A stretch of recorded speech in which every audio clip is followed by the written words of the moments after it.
सत श्री अकाल, मैं हाँ दीपिका खोसला ते टीवी पंजाब दे खबरां दे इस बुलेटिन च तुहाडा स्वागत है। झात पाउंदे अज दीयां खबरां उत्ते। अमरीकी राष्ट्रपति डोनाल्ड ट्रंप ने कतर विच भारतीय बिजनेसमैन मुकेश अंबानी दे नाल मुलाकात की। इस दौरान दोवां ने हथ भी मिलाया। मुकेश अंबानी कुछ देर रुक के ट्रंप नाल गल करते भी नजर आए। इस तो पहला बीती रात अमरीकी राष्ट्रपति डोनाल्ड ट्रंप ते कतर दे अमीर शेख तामिन बिन हमद अल थानी दे विचाले बुधवार नूं दोवां विच 100 लाख करोड़ रुपए दीयां वख-वख डील होईयां। व्हाइट हाउस के मुताबक इस विच दोवां देशां विचाले 243 अरब डॉलर की फाइनैंशियल डील भी शामिल है। इस फाइनैंशियल डील विच कतर एयरवेज वालों बॉइंग जहाज़ां की खरीद, हथियारां की खरीद, नैचुरल गैस ते क्वांटम टैक्नोलॉजी नाल जुड़े सौदे शामिल हैं। कतर एयरवेज ने बॉइंग ते जीई एयर स्पेस के नाल 210 made in America Boeing 787 dream liner ते 770X जहाज़ां की खरीद का समझौता किया। अमरीका ते कतर विच 4 प्रमुख समझौते होए हैं, जिन्हां विच कतर एयरवेज का बॉइंग ते जीई एयर स्पेस के नाल बॉइंग 787 ड्रीम लाइनर ते 770X विमान खरीद का समझौता, कतर ते अमरीका दे विचाले MQ-9B ड्रोन की खरीद लई उपचारिक समझौता प्रक्रिया पूरी हुई है। इसकी वैल्यू 2 अरब डॉलर है। दोवां देशों ने रखिया सहयोग नूं वधाउण लई एक औपचारिक दस्तावेज उत्ते सहमति जताई। अमरीका ते कतर वापसी सहयोग मजबूत करन लई एक ज्वाइंट डिक्लेरेशन उत्ते सहमत हुए हैं। अमरीकी राष्ट्रपति डोनाल्ड ट्रंप ने सीरिया के अंतरिम राष्ट्रपति अहमद अल शारा नाल मुलाकात की है। 25 साल बाद दोवां देशों के नेतावां विचकार पहली मुलाकात है।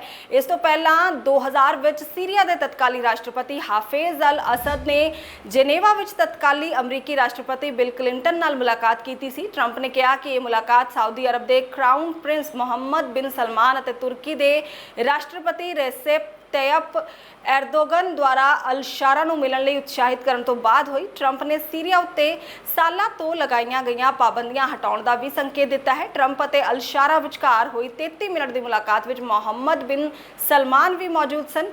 तुर्की की सरकारी अनादोलू न्यूज़ एजेंसी अनुसार एर्दोगन ने भी वीडियो कॉन्फ्रेंस राही मीटिंग में हिस्सा लिया। यह मीटिंग बंद कमरे में हुई और पत्रकारों को उत्थे जाने की इजाजत नहीं सी। मंगलवार को अपने व्यापक विदेश नीति संबोधन में ट्रंप ने कहा, उम्मीद है कि नवा प्रशासन देश को स्थिर और शांतिपूर्ण रखने के योग होगा।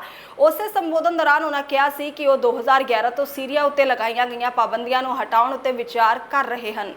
ट्रंप ने कहा, असीं सीरिया विच अजिहा हुंदा देखना चाहुंदे हां। ट्रंप ने कहा कि वह सीरिया जो कि एक दहाके तो वध समय तो घरेलू युद्ध नाल जूझ रहा है नूं अल शारा की अगवाई हेठ शांति का मौका देना चाहिए है। अल शारा नाल गलबात तो बाद ट्रंप बुधवार नूं रियाद विच खाड़ी सहयोग परिषद की मीटिंग लई रियाद लई रवाना हो गए। जीसीसी विच Bahrain, Kuwait, Oman, Qatar, Saudi Arabia और संयुक्त अरब अमीरात शामिल हैं।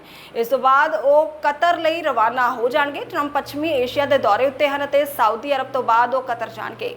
ट्रंप और अल शारा विचकार मुलाकात सीरिया लई एक वड्डे विकास की निशानदेही करती है, जो असद परिवार के 50 साल तो वध के सख्त शासन तो बाद मुड़ उभरन की कोशिश कर रहा है। गौरतलब है कि अल शारा के अलकायद नाल संबंध सन और सीरिया की जंग में हिस्सा लैण तो पहला इराक में अमरीकी फौजा नाल लड़ रहे विद्रोहियों विचों एक सी। 2011 में संघर्ष शुरू होने तो बाद अल शारा सीरिया वापस आ गया और अलकायदा की नुसरा फ्रंट वजों जानी जाती शाखा की अगवाई की। 2011 में सीरिया में घरेलू युद्ध शुरू हो गया सी। पिछले साल दिसंबर में शारा की अगवाई वाले हयात तहरीर अल शाम बागिया ने राष्ट्रपति बशर अल असद नूं सत्ता तो बेदखल कर दिता। इस नाल ही सीरिया में असद परिवार के 54 साल के राज का अंत हो गया। ट्रंप वालों सीरिया उत्ते पाबंदियां हटाउण के संकेत तो बाद देश में जश्न का माहौल है। राजधानी दमिश्क में लोगों ने रात को आतिशबाजी चला के अपनी खुशी का इजहार किया। सरकारी समाचार एजेंसी साना ने उमयाद स्क्वायर उत्ते लोगों को जश्न मनाते हुए वीडियो और फोटो प्रकाशित कीतियां हन। बहुत सारे लोगों ने अपनी कारां दे हॉर्न बजा के सीरिया के नवे झंडे को लहरा के जश्न मनाया। कैलीफोर्निया की एक औरत का गला कुट के कतल करने के लगभग 48 साल पुराने मामले में पुलिस को वड्डी सफलता मिली है। सिगरेट के डब्बे उत्ते मिले अंगूठे के निशान ने पुलिस को दोषी तक पहुंचाया। अधिकारियों ने जानकारी दी कि सांता क्लारा काउंटी जिला अटॉर्नी दफ्तर वालों जारी किए गए एक बयान अनुसार विली यूजीन सिम्स को जैनेट रॉल्स्टन की मौत के संबंध में ओहियो के जैफरसन में गिरफ्तार किया गया है। सिम्स उत्ते कतल का दोष लगाया गया है तो शुक्रवार को अष्टाबुला काउंटी अदालत में पेश होया। इस तो बाद उसनू कैलीफोर्निया कैलिफोर्निया भेज दिता गया। सांता क्लारा काउंटी जिला अटॉर्नी के दफ्तर अनुसार रॉल्स्टन की लाश 1 फरवरी 1977 ਨੂੰ एक बार नेड़े एक रिहायशी ਕੰਪਲੈਕਸ पार्किंग ਵਿੱਚ खड़ी एक कार की पिछली सीट तो मिली सी। रॉल्स्टन के दोस्तों ने कहा कि उसनू आखिरी बार एक बार ਵਿੱਚ देखा गया सी।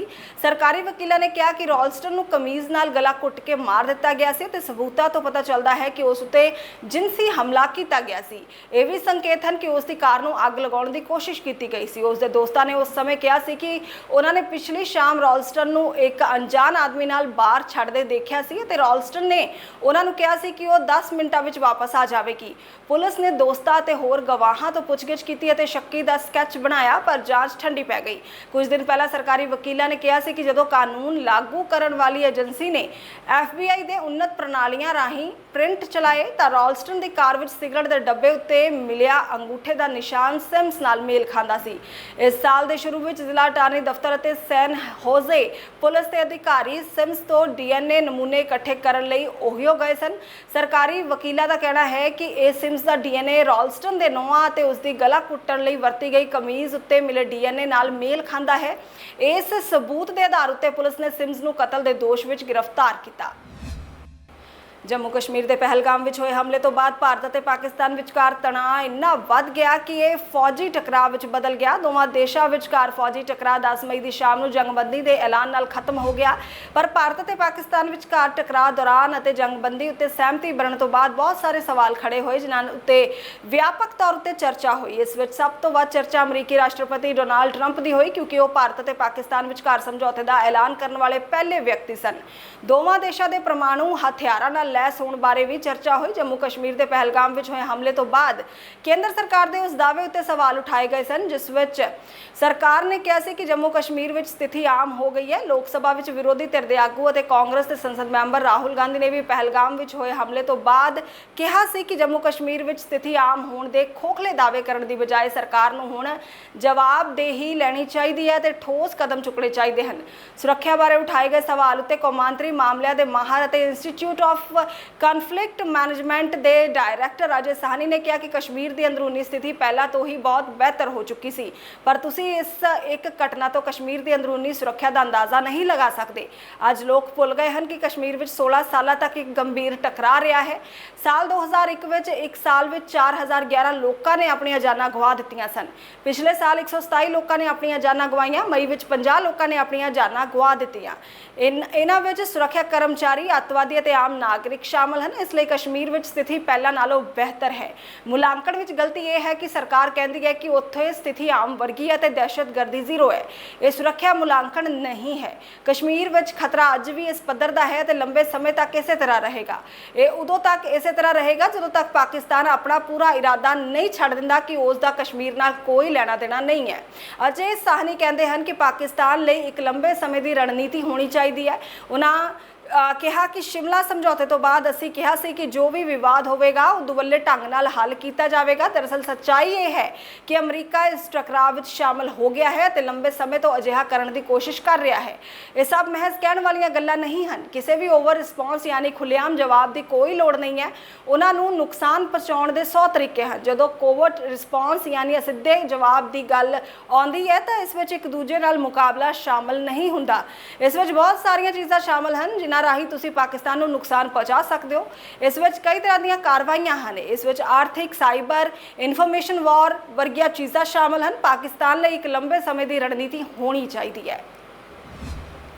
अमरीका में ऑनलाइन खरीददारी करने वालों चीन तो आने वाले $800 तो घट कीमत वाले पैकेजा उत्ते छूट मिलन जा रही है। यह राहत अमरीका ते चीन वालों 90 दिनों लिए उच्च टैक्स दर घटाने उत्ते सहमति प्रगटाने तो बाद संभव हुई है। राष्ट्रपति डोनाल्ड ट्रंप वालों सोमवार को जारी किए गए कार्यकारी हुक्म अनुसार चीन तो आ रहे और अमरीकी डाक सेवा राही भेजे जा रहे घट कीमत वाले पार्सलों उत्ते लगन वाला टैक्स 120% तो घटा के 54% कर दिता गया है। इस विच यह भी कहा गया कि प्रति पैकेज फ्लैट दर वाला मुल आधारित टैक्स जो पहला 1 जून तो $200 करने की योजना सी हुण $100 रखा जाएगा। इस दे नाल ही व्यापारक कैरियरां राही भेजे जाने वाले पैकेजां उत्ते लगन वाला आम टैक्स भी घटाया गया है। नवे नियम बुधवार तो लागू होणगे। स्विट्जरलैंड विच चीनी अधिकारियों नाल हफ्ते के अंत में हुई गलबात तो बाद अमरीकी प्रशासन वालों सारे चीनी सामान उत्ते दरामद टैक्सां नूं 145% तो घटा के 30% करने लई एक व्यापक समझौते का हिस्सा हैं। ਚੀਨ ਨੇ ਮੰਗਲਵਾਰ ਨੂੰ ਇੱਕ ਜਨਤਕ ਨੋਟਿਸ ਜਾਰੀ ਕਰਕੇ ਅਮਰੀਕੀ ਵਸਤੂਆਂ ਉੱਤੇ ਆਪਣੇ ਟੈਕਸ ਨੂੰ 125% ਤੋਂ ਘਟਾ ਕੇ 10% ਕਰ ਦਿੱਤਾ ਹੈ। ਹਾਲਾਂਕਿ ਇਹ ਕਟੌਤੀ ਅਸਥਾਈ ਹੈ, ਜਿਸ ਨਾਲ ਦੋਨਾਂ ਪੱਖਾਂ ਨੂੰ ਅਗਲੇ 90 ਦਿਨਾਂ ਵਿੱਚ ਇੱਕ ਲੰਬੇ ਸਮੇਂ ਦੇ ਸਮਝੌਤੇ ਉੱਤੇ ਗੱਲਬਾਤ ਕਰਨ ਦਾ ਮੌਕਾ ਮਿਲੇਗਾ। ਟੈਕਸ ਵਿੱਚ ਕਟੌਤੀ ਉੱਤੇ ਸ਼ੇਨ ਅਤੇ ਟੈਮੂ ਦੋਵਾਂ ਵੱਲੋਂ ਟਿੱਪਣੀ ਮੰਗੀ ਗਈ, ਪਰ ਅਜੇ ਤੱਕ ਕੋਈ ਜਵਾਬ ਨਹੀਂ ਮਿਲਿਆ। ਅਮਰੀਕੀ ਰਾਸ਼ਟਰਪਤੀ ਡੋਨਾਲਡ ਟਰੰਪ ਅਤੇ ਵਲਾਦੀਮੀਰ ਪੁਤਿਨ ਅੱਜ ਮਾਸਕੋ ਤੋਂ ਕੀਵ ਵਿੱਚ 3 ਸਾਲਾਂ ਵਿੱਚ ਪਹਿਲੀ ਵਾਰ ਹੋ ਰਹੀ ਸ਼ਾਂਤੀ ਵਾਰਤਾ ਵਿੱਚ ਸ਼ਾਮਲ ਨਹੀਂ ਹੋਣਗੇ। ਰੂਸ ਨੇ ਇਸ ਦੀ ਵਜ੍ਹਾ ਅਨੁਭਵੀ ਟੈਕਨੋਕ੍ਰੇਟਸ ਦੇ ਇੱਕ ਗਰੁੱਪ ਨੂੰ ਭੇਜੀ ਹੈ। ਪੁਤਿਨ ਨੇ ਐਤਵਾਰ ਨੂੰ ਇਸਤਾਨਬੁਲ ਵਿੱਚ ਯੂਕਰੇਨ ਦੇ ਨਾਲ ਬਿਨਾਂ ਕਿਸੇ ਸ਼ਰਤ ਦੇ ਸਿੱਧੀ ਗੱਲਬਾਤ ਦਾ ਪ੍ਰਸਤਾਵ ਰੱਖਿਆ। ਬੁੱਧਵਾਰ ਦੇਰ ਰਾਤ ਰੂਸ ਨੇ ਕਿਹਾ ਕਿ ਪ੍ਰਤੀਨਿਧੀ ਮੰਡਲ ਵਿਖੇ ਰਾਸ਼ਟਰਪਤੀ ਦੇ ਸਲਾਹਕਾਰ ਵਲਾਦੀਮੀਰ ਮੈਡੀਸਕੀ ਦੇ ਉਪ ਰੱਖਿਆ ਮੰਤਰੀ ਅਲੈਗਜ਼ੈਂਡਰ ਫੋਮਿਨ ਸ਼ਾਮਿਲ ਹੋਣਗੇ। ਕ੍ਰੈਮਲਿਨ ਦੇ ਪ੍ਰਤੀਨਿਧੀ ਮੰਡਲ ਦੇ ਐਲਾਨ ਤੋਂ ਬਾਅਦ ਇੱਕ ਅਮਰੀਕੀ ਅਧਿਕਾਰੀ ਨੇ ਕਿਹਾ ਕਿ ਟਰੰਪ ਇਸ ਵਿੱਚ ਸ਼ਾਮਲ ਨਹੀਂ ਹੋਣਗੇ। ਕੁਝ ਦਿਨ ਪਹਿਲਾਂ ਉਹਨਾਂ ਨੇ ਕਿਹਾ ਸੀ ਕਿ ਉਹ ਇਸ ਯਾਤਰਾ ਉੱਤੇ ਵਿਚਾਰ ਕਰ ਰਹੇ ਹਨ, ਜਦੋਂ ਕਿ ਪੁਤਿਨ ਨੇ ਕਦੇ ਵੀ ਇਸ ਗੱਲ ਦੀ ਪੁਸ਼ਟੀ ਨਹੀਂ ਕੀਤੀ ਕਿ ਉਹ ਵਿਅਕਤੀਗਤ ਰੂਪ ਤੋਂ ਇਸ ਵਿੱਚ ਸ਼ਾਮਲ ਹੋਣਗੇ। ਰੂਸੀ ਤੇ ਅਮਰੀਕੀ ਰਾਸ਼ਟਰਪਤੀਆਂ ਦੀ ਗੈਰ ਹਾਜ਼ਰੀ ਨੇ ਰੂਸ ਵੱਲੋਂ ਫਰਵਰੀ 2022 ਵਿੱਚ ਸ਼ੁਰੂ ਕੀਤੀ ਗਈ ਜੰਗ ਵਿੱਚ ਇੱਕ ਵੱਡੀ ਸਫਲਤਾ ਦੀ ਉਮੀਦ ਨੂੰ ਘੱਟ ਕਰ ਦਿੱਤਾ ਹੈ। ਯੂਕਰੇਨ ਦੇ ਰਾਸ਼ਟਰਪਤੀ ਵਲੋਦੀਮੀਰ ਜ਼ੈਲੈਂਸਕੀ ਨੇ ਪੁਤਿਨ ਨੂੰ ਚੁਣੌਤੀ ਦਿੱਤੀ ਸੀ ਕਿ ਜੇਕਰ ਉਹਨਾਂ ਨੂੰ ਡਰ ਨਹੀਂ ਹੈ ਤਾਂ ਉਹ ਗੱਲਬਾਤ ਵਿੱਚ ਸ਼ਾਮਲ ਹੋਣ। ਇਹ ਸਾਫ਼ ਤੌਰ ਉੱਤੇ ਟਰੰਪ ਨੂੰ ਦਿਖਾਉਣ ਦੀ ਹੋੜ ਵਿੱਚ ਸੀ ਕਿ ਕੌਣ ਸ਼ਾਂਤੀ ਚਾਹੁੰਦਾ ਹੈ।